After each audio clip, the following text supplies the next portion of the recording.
চোট কাটিয়ে পুরোপুরি ফিট লিওনেল মেসি। আর্জেন্টিনার সামনে ইকুয়েডর। এই দলটির বিপক্ষে সবশেষ দুইবারের দেখাতে মেসির দল, এবারও কি তাই হবে? ম্যাচের প্রথম ২০ মিনিট দারুণ নৈপুণ্য দেখায় ইকুয়েডর। ১৪ মিনিটে সহজ একটি সুযোগ আসে তাদের সামনে, কিন্তু গোল করতে ব্যর্থ হয় দলটি। মিনিট খানেক পর আবারও আক্রমণে ওঠে ইকুয়েডর, এবারও পারেনি তারা। এই ম্যাচে নিজেদের গুছিয়ে নিতে বেশ সময় নেয় আর্জেন্টিনা। ২১ মিনিটে প্রথম আক্রমণে আসে দলটি, যদিও সেটি জুৎসই ছিল না। ২৬ মিনিটে এনজো ফার্নান্দেজের হেড চলে যায় বাইরে দিয়ে। হতাশা আর্জেন্টিনা শিবিরে, গোলের জন্য মরিয়া তারা। অবশেষে আর্জেন্টিনা গোলের দেখা পায় ম্যাচের ৩৪ মিনিটে। মেসির কর্নার থেকে ম্যাকেলিস্টারের হেড হয়ে বল চলে আসে লিসান্দ্রো মার্টিনেজের কাছে। ভুল করেননি এই ডিফেন্ডার। ভালো সুযোগ পায় আর্জেন্টিনা, কিন্তু গোল হয়নি। দ্বিতীয়ার্ধের শুরু থেকে গোল পরিশোধে মরিয়া হয়ে আক্রমণে ওঠে ইকুয়েডর। অবশেষে তাদের সামনে সুবর্ণ সুযোগ আসে ৬৪ মিনিটে।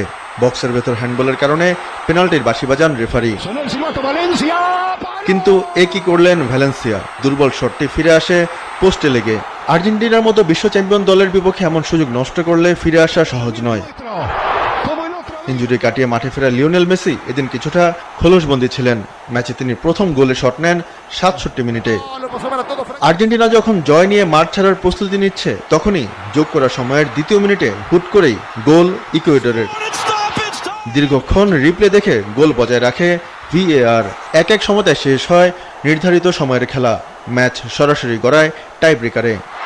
মেসির প্রথম শট বারে লেগে চলে যায় বাইরে দিয়ে।